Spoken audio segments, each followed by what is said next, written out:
So my friends, rounding, in this whole lesson, we've been talking about lots of different strategies on rounding whole numbers with either 2 or 3 digits, right? To tens or to hundreds.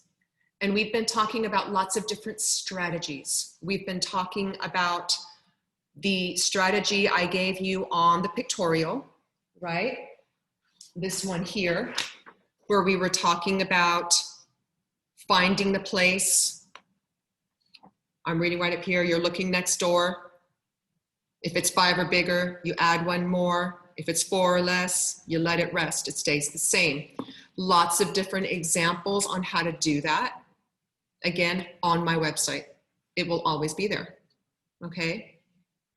We talked about how to, what we call close read problems in math, questions in math, how we need to circle the important numbers in a question, how we need to put boxes around those keywords, how we need to underline what's being asked of us, and most importantly, answering the question that is being asked of us. So again, my friends, I can see lots of fancy math, right? But if I'm only asking you what 4 plus 2 is, I don't need you to give me the definition of a 2-dimensional figure, right? You need to answer the question that is being asked of you. Super important. That's why we read the way that we read. We close read things. And this is why we learn the vocabulary. Because if you do not understand what is being asked of you, you have to stop. That's the first place that we need to begin is, what am I supposed to do? What do I need to do? That's the first step. And then we apply the skills that we're learning, okay? We also talked about different ways that we could model rounding numbers. We talked about our number lines, right? Where we put our tick marks in, we find the halfway point. We could do that.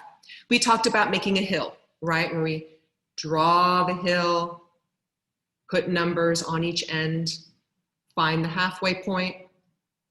We talked about how a hill is just a number line with a bump in it. We could stretch it out, make it a number line. We talked about base 10 blocks, how to model numbers with base 10 blocks. These are all things that we've reviewed all week.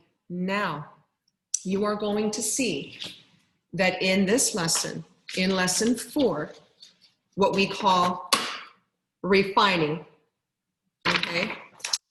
You are going to see that these lessons, the last lessons inside our math chapters, have lots of word problems.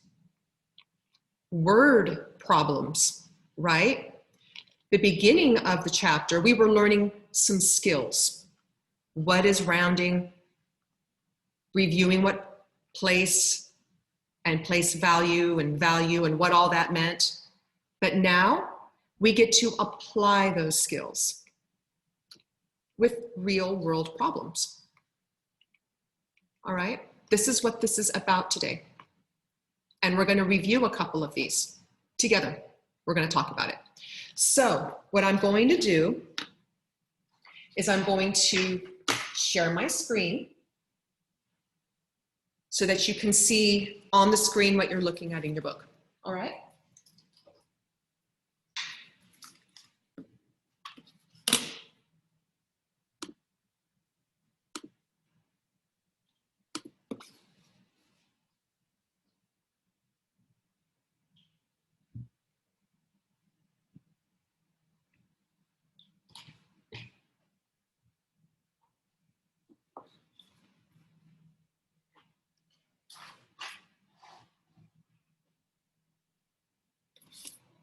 Okay, my friends, this is what we are looking at up at the top of page 21.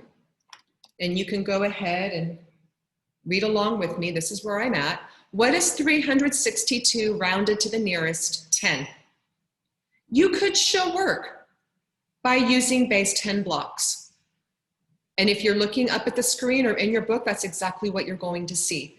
362 is modeled. Here's 100, here's 100, and here's 100. And we have 6 tens to represent the 60.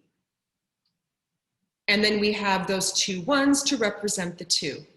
Now, if we were to add up every single one of these teeny, teeny, teeny, tiny little blocks that we're seeing in front of us, it's going to total 362. It's also telling you that the halfway number between the nearest tens is 5 ones. Because 2 ones is less than 5, we're going to round down. Because remember, friends, we are rounding to the nearest 10 right here. This is where the close read strategy comes into play. All right? So if you were to close read this, the important number would be 362. The key word that I'm looking at right here is rounding. But I am rounding this 3-digit number to the nearest 10. To the nearest 10, which is here. All right? Give me a quick thumbs up if you're following me on this. Quick thumbs up. Thank you, my friends. I can see them. Thank you.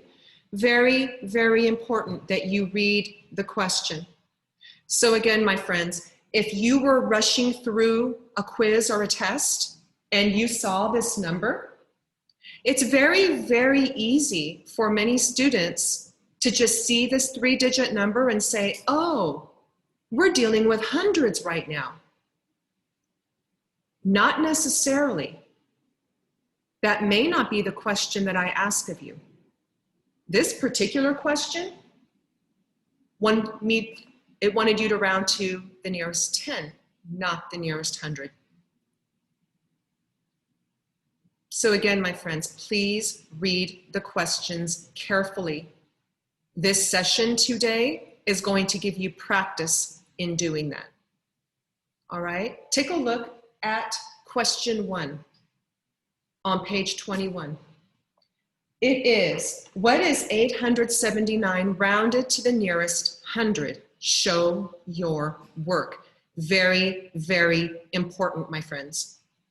If I'm asking you to show your work, that is exactly what you need to do.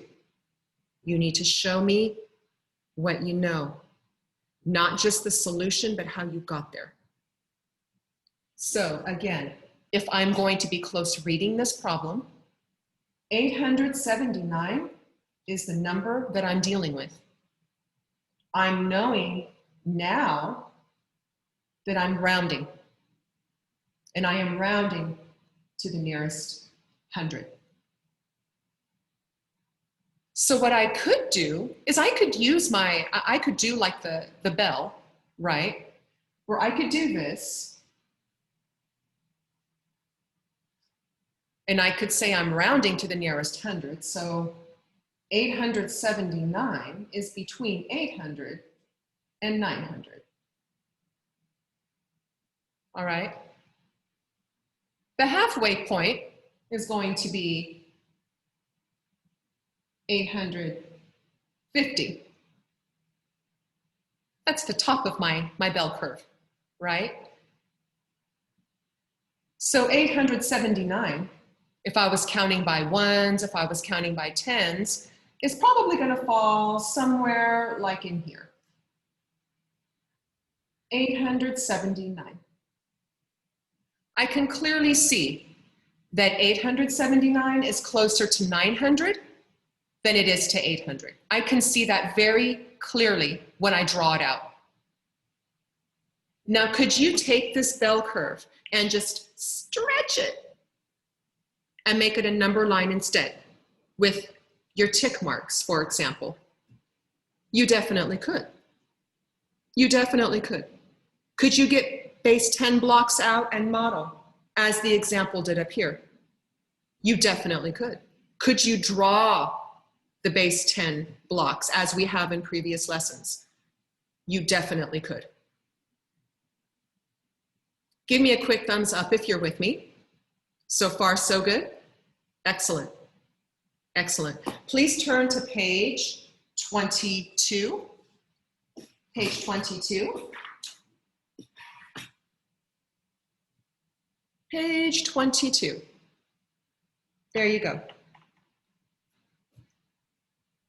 So it says, Mr. Edwards, and you can follow along with me, Mr. Edwards picked out a TV for $479 and a DVD player for $129. He rounded each price to the nearest 10 to estimate the total cost. What is each price rounded to the nearest 10? Show your work. There's so much going on in this question. I love this question. But first of all, before we get started, again, putting those strategies to work, before we get started, you need to ask yourself, and let's take it back to our reading strategies as well, when we're trying to pull out key ideas, key details, right? What is this question asking me? What do they need to know? What do they need to know? Well, I need to circle important numbers first. All right, so Mr. Edwards went out and spent some money, right? So here's $479, and that's for the TV. And then $129, that's for the DVD player. So he rounded each price to the nearest $10 to estimate the total cost. So two things are happening here. I need to round 479 to the nearest 10, and I need to round 129 to the nearest 10. Okay, how is that going to help my brain? Well, using my pictorial, that's one of the 10s I need to round to, and here's one of the 10s to round to. So, looking at the first one, using our pictorial strategies, here's the place, I've identified it. Look next door. If it's 5 or bigger, you add one more, and it is. So 479 rounds up to 480.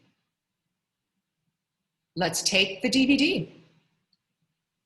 $129. Here's the place, the 10s. I go next door. If it's 5 or bigger, I add one more, and it is. 129 rounds to 130.